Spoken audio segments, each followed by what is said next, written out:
What's up, everyone? Welcome to this day in Philly sports history for April 30th, 2025. I'm your host, Jim Montgomery. Welcome to a Wednesday edition of the podcast. Happy Humpday to everyone out there. Happy last day of April.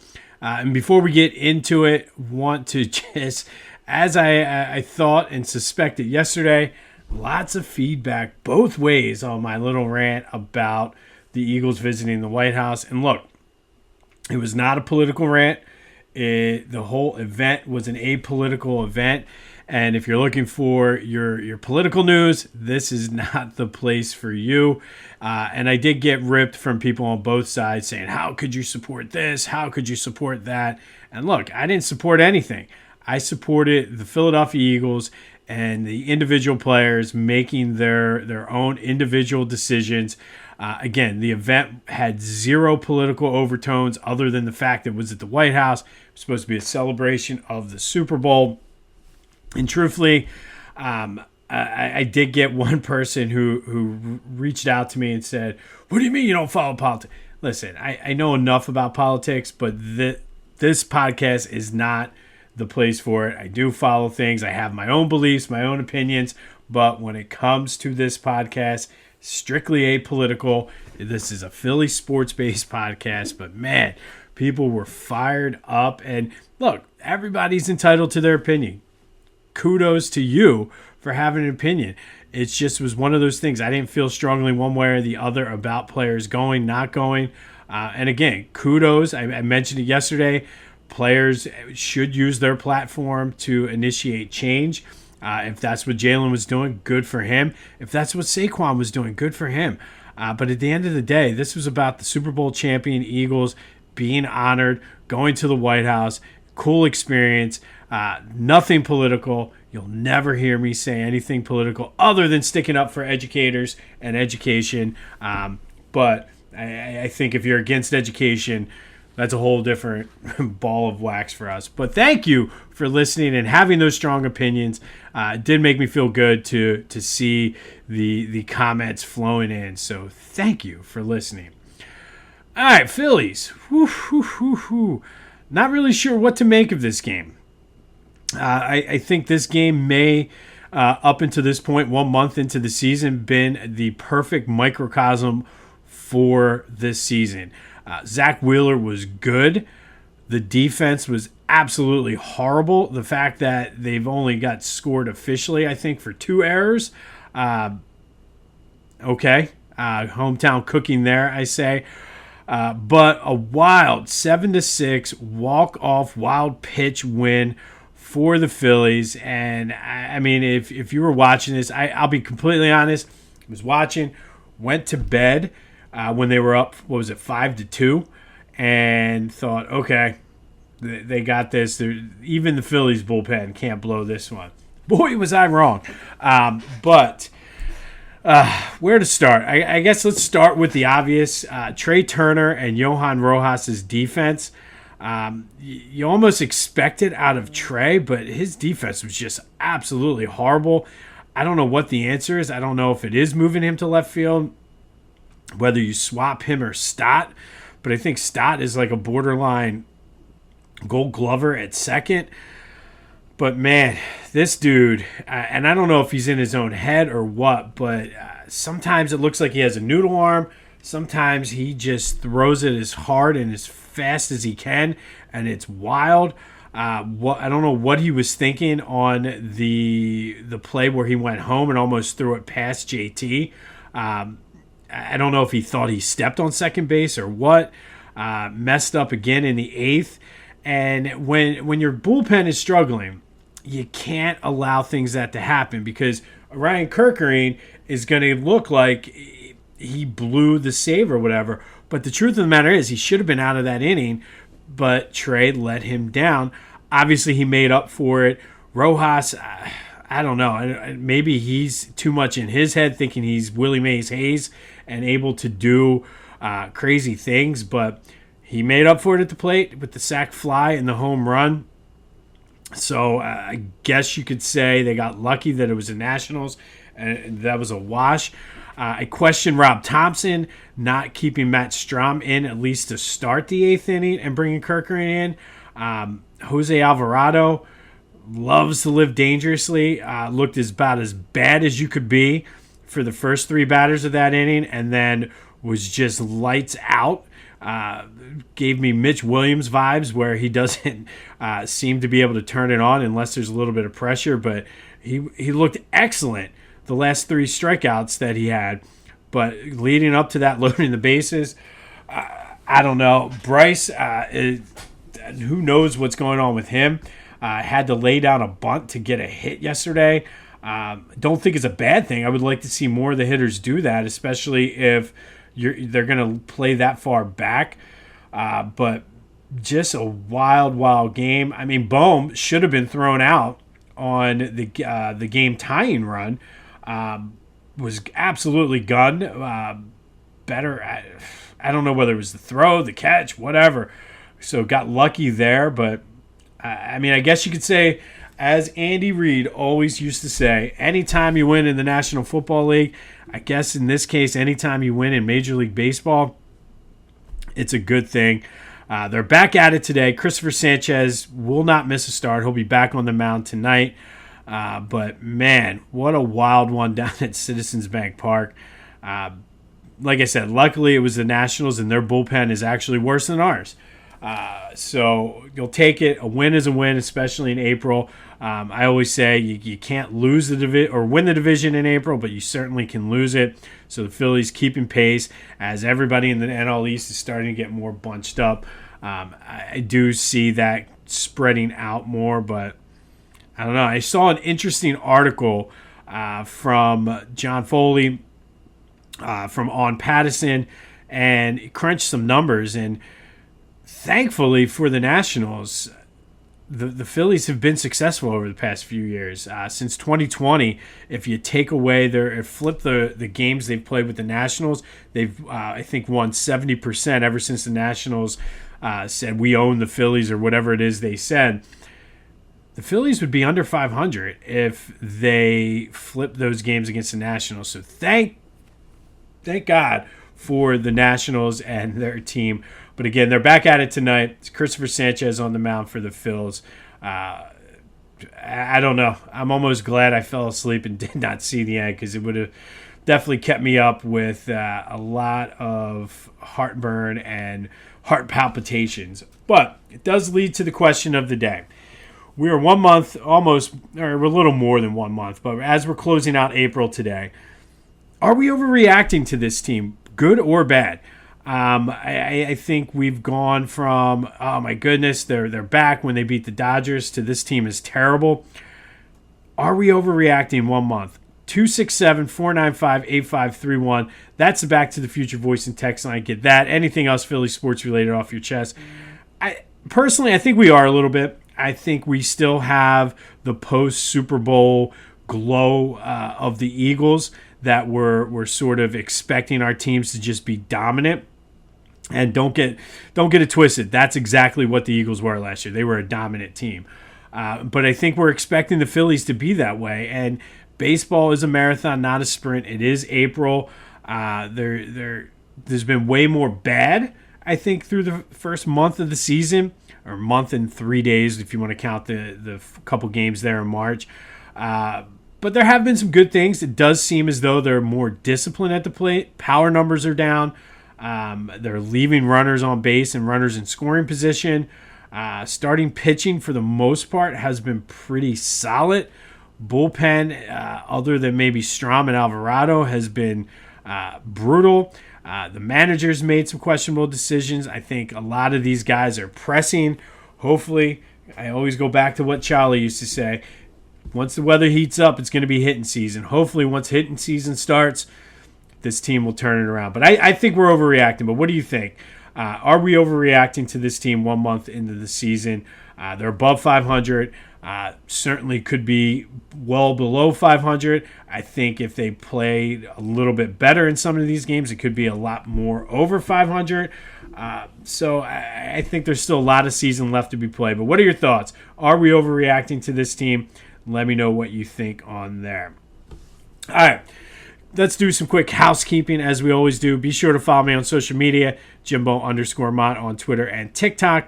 On Instagram, @PhillyJimbo. Subscribe to the YouTube channel, Jimbo_Mott, and continue to spread the word as we grow this thing. Remember, if you want to see highlights, newspaper clippings, photos from what we're talking about, hit me up on socials as well as my Facebook and LinkedIn. Like I said, a lot of good conversations happen on my Facebook page. Looking forward to starting a Discord chat in the near future. Just busy time for my day job. So once things kind of die down, I will start looking and getting that set up. Lots of good feedback from the 5 harsh truths that everybody needs to accept to become better. I'm glad people are getting something out of that. For me, when I saw this, I forget where I even saw this from now. It may have been through a work event or something, but it really is a game changer. Yesterday, we talked about things are never as good as you think they're going to be and never as worse as you fear. Maybe that's a good analogy for this Phillies team right now. They're not as good as we thought they were going to be, but maybe we're overreacting somewhat, and they're not as bad as we thought either. Little food for thought there. It is the last day of April. You know, every month we do sort of a special segment near the end of the show. This month we've been focusing on the best Eagles draft picks.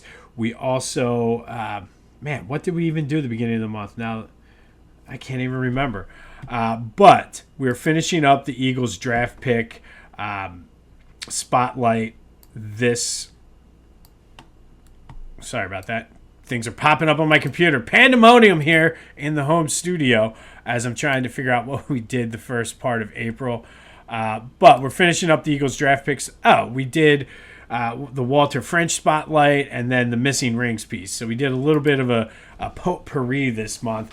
But for May, starting tomorrow, what we're going to do is it's going to be the summertime. Memorial Day is the unofficial start to summer.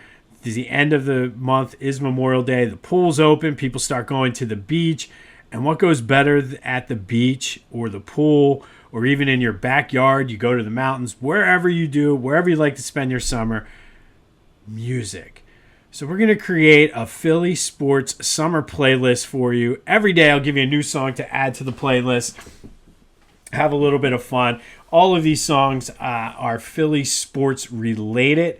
It's a good mix of genres and things like that. Something to just throw on your Spotify playlist or your Apple Music playlist and just sit back and relax for the summer. So each day throughout the month of May, we'll give you a new song. I'll tell you how it relates to Philly sports. And by the end of the month, going into June, you'll have a nice 2.5 hour summer playlist to play while you're at the beach, at the pool, in the mountains, in your backyard, whatever. So stay tuned for that starting tomorrow. All right, time for our Tankathon simulations. And it was not a good day for the teams. The Sixers did drop to the 6th pick. They did keep their pick, but I think other than not having the pick, that would be the worst case scenario. Obviously, we want them to move up. The Flyers also dropped down to 6. But again, I think for the Flyers, the scenario is a little bit different because they're keeping that pick no matter what and do have the other 2 draft picks. The coaching search, not a whole lot coming up with where they're going with it. Keep hearing Rick Tockett's name as kind of the guy they're talking about, but I haven't really heard any other candidates. They have Ian LaPerriere up in Lehigh Valley doing a good job with the Phantoms. Maybe he's an answer, and maybe that's part of why, since they're still playing. But we'll continue to update the Flyers coaching search, and we'll do another Tankathon simulation tomorrow. All right. As things calm down with the Eagles, let's recap yesterday's question of the day. And I asked you, is LaShawn McCoy a Hall of Famer? We talked about the best second-round picks of all time for the Eagles. It's what kind of surprised me at how high this number was. 79% of you said no, he is not. I think you can make a very strong case with the numbers. I would not say a first ballot Hall of Famer, but 79% is a good chunk. So I'll go with the masses here. Maybe he's not a Hall of Famer. Had a lot of Hall of Very Good, Eagles Hall of Famer, things like that. But I would have thought he would get more consideration for the Hall of Fame. But thank you, as always, for participating in the question of the day. Today, it's all about the Phils, though. Are we overreacting? I think we might be. And that's what we do here. That's what we do in Philly. And I think had the Eagles... and who knows? Actually, maybe if the Eagles didn't win the Super Bowl, maybe we'd be overreacting even more. I don't know. You want to get that out too? Let me know your thoughts on the Back to the Future voice and text line. And then go support my friends at the Clashing Conferences podcast. Great things happening with their sports fan network. Go to theclashingconferences.com for details about what they have to offer, how you can get involved, and then check out their podcast wherever you get your podcasts, as well as on YouTube. Some great guys over there, great content. It's fun, good banter, so be sure to support them. And then do some shopping. The weather, we're creating a playlist throughout the month of May.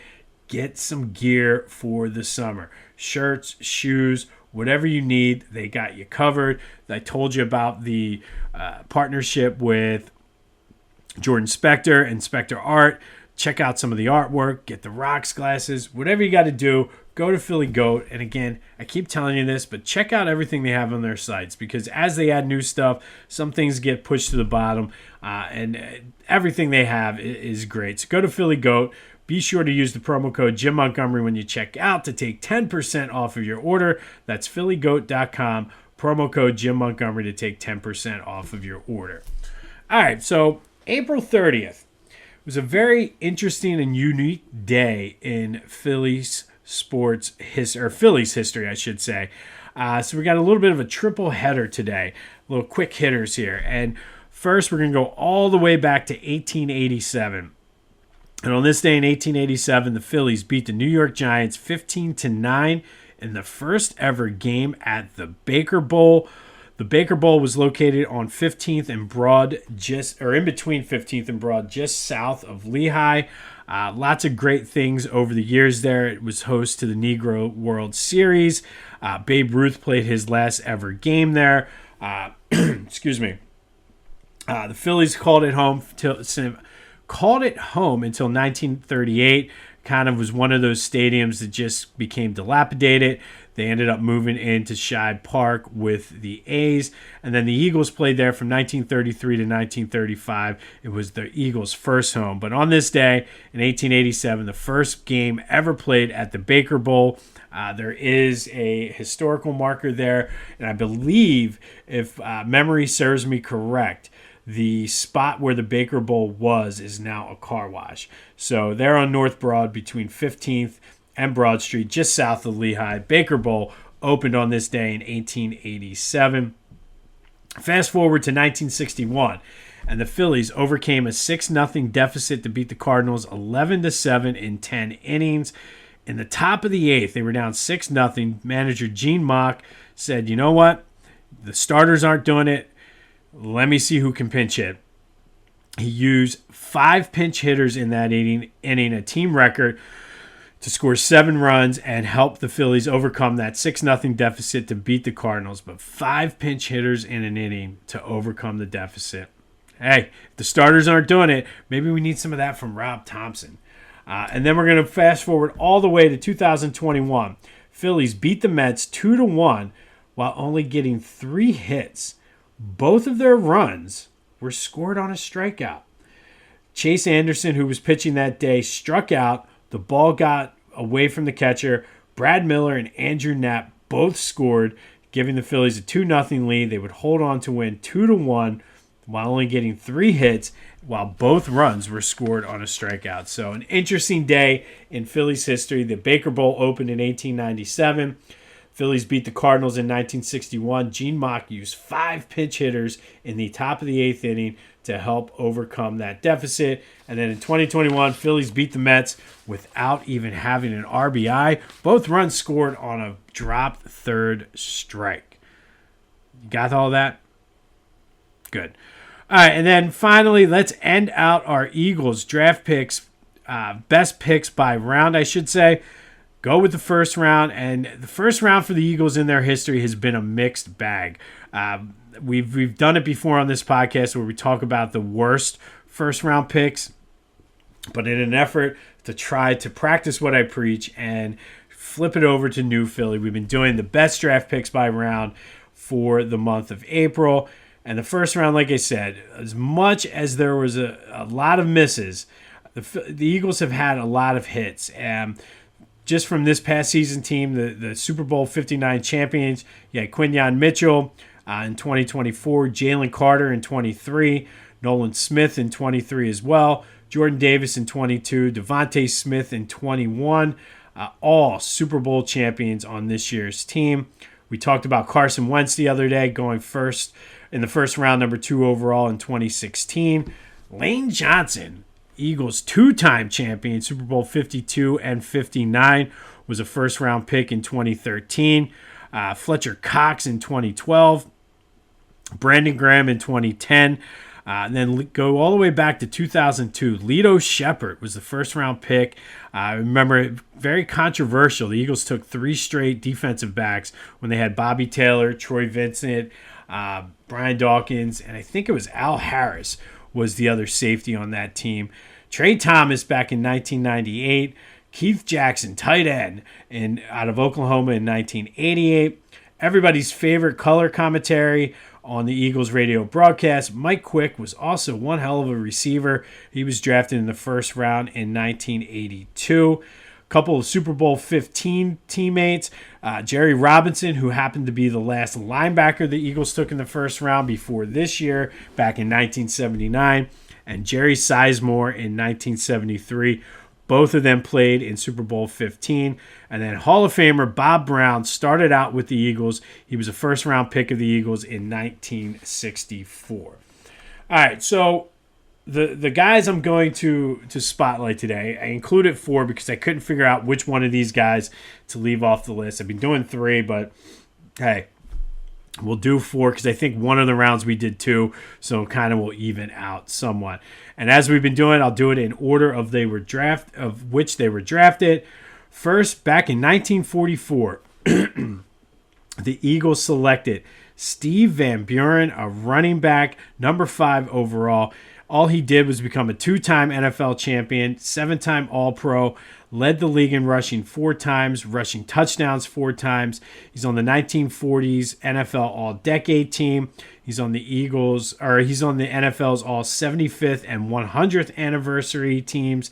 He's on the Eagles' 75th anniversary team. He is a Pro Football Hall of Famer, a Philadelphia Sports Hall of Famer. His number 15 hangs up in the upper bowl of the link. He was the all-time NFL rushing leader upon his retirement. He's currently number 4 all-time on the Eagles' all-time rushing list. Steve Van Buren, selected number 5 in 1944. And then we go to quite possibly the greatest Eagle of all time, certainly on the Mount Rushmore, and that's Chuck Bednarik, linebacker center, drafted number 1 overall out of Penn in 1949. He also is a 2-time champion. He was on that 1949 championship team, but he was a 10-time All-Pro, 8-time Pro Bowler. He was on the 1950s NFL All-Decade team. He's on the 50th, 75th, and 100th anniversary teams all time for the NFL. Obviously, the Eagles' 75th anniversary team. He's in their Hall of Fame, the Pro Football Hall of Fame, the Philadelphia Sports Hall of Fame. His number 60 also hangs up next with the retired numbers with Steve Van Buren. One hell of a player, one of the last of the two-way players. All-time NFL tough guy. We talked about the story that he retired, came back, and helped lead the Eagles to that 1960s championship. One of the greatest nicknames in Philadelphia sports of all time, Concrete Charlie, because he was a concrete salesman. But Chuck Bednarik, drafted number 1 overall in 1949 by the Eagles out of Penn. And we're going to go to 1987, and Jerome Brown, drafted number 9 overall out of Miami. 2-time All-Pro, 2-time Pro Bowler. He's also on the Eagles' 75th anniversary team. He's in the Eagles Hall of Fame. His number 99 hangs up in the upper bowl of the link alongside Steve Van Buren and Chuck Bednarik.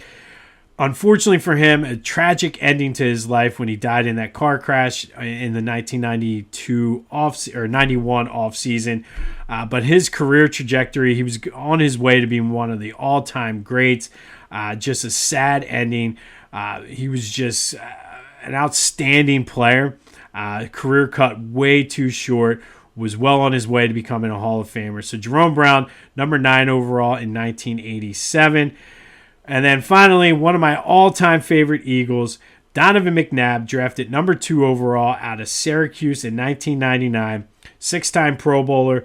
He's on the Eagles' 75th anniversary team. He is an Eagles Hall of Famer, a Philadelphia Sports Hall of Famer, Eagles all-time leader in yards and touchdown passes, and for my money, still to this day, the greatest Eagles quarterback in history.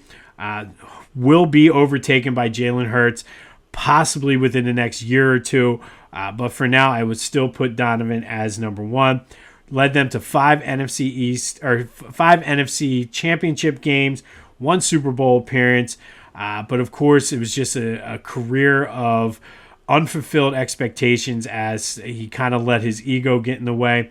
His number 5 is also retired up there in the upper bowl. So 4 guys with their numbers retired for the Eagles, all first-round picks.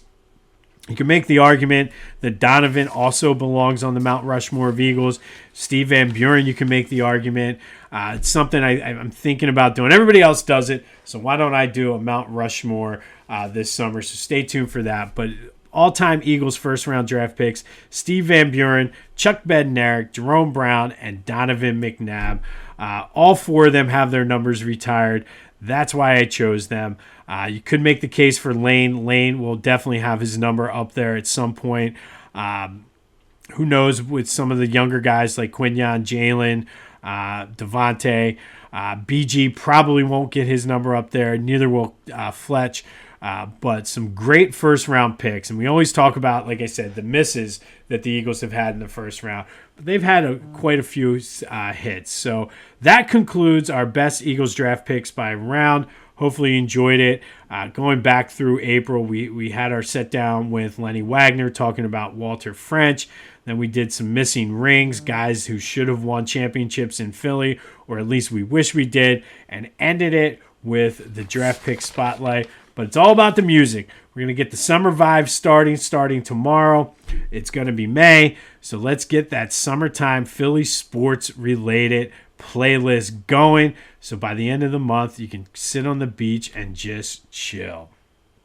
On this day in 1887, the Baker Bowl opened. In 61, the Phillies beat the Cardinals 11-7 in 10 innings. Gene Mauch used 5 pinch hitters in the 8th inning to help overcome a 6-0 deficit. And then in 2021, Phils beat the Mets without an RBI. Both of their runs scored when pitcher Chase Anderson struck out and the ball got away. We will have another Tankathon simulation tomorrow. Hopefully the Phillies do not have as wild of a game as they did today, but of course, we will recap that. If anything comes up with the Flyers coaching search or Eagles and Dallas Goedert, Eagles and whoever, we will have you covered for that. But I'm excited to start the playlist. Have a little bit of fun here in May.